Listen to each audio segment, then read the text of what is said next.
রাজধানী ঢাকার দোয়েল চত্বরের কাছে অবস্থিত তিন নেতার মাজার বাংলাদেশের স্থাপত্য শিল্পের অন্যতম নিদর্শন।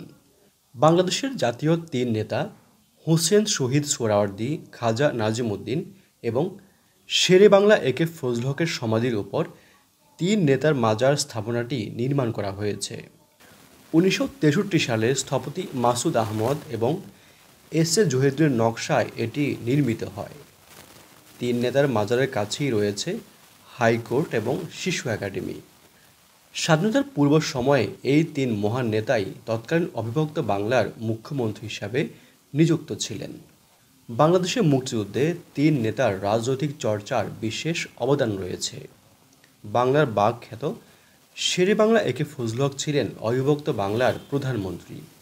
ফজলুল হক ১৯৫৪ সালে পূর্ব পাকিস্তানের প্রধানমন্ত্রী নির্বাচিত হন।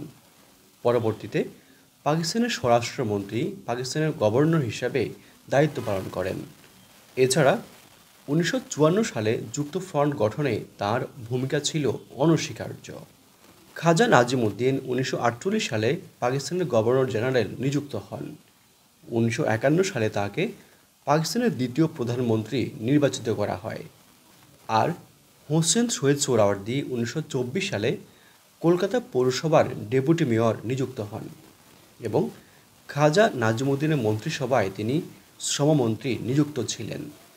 ১৯৫৭ সাল পর্যন্ত পাকিস্তানের প্রধানমন্ত্রী ছিলেন হোসেন শহীদ সোহরাওয়ার্দী। আপনি যদি তিন নেতার মাজার দেখতে চান তাহলে রাজধানীর যে কোনো প্রান্ত থেকে আপনাকে প্রথমে দোয়েল চত্বর কিংবা শাহবাগ আসতে হবে। এরপর পায়ে হেঁটে কিংবা রিকশাতে করে আপনি চলে আসতে পারবেন তিন নেতার মাজার।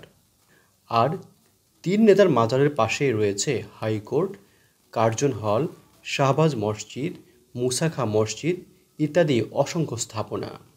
এখানে আসলে এসব স্থাপনাও দেখতে ভুলবেন না। তিন নেতার মাজার নিয়ে সাজানো আজকের পর্বটি আমরা এখানেই শেষ করছি।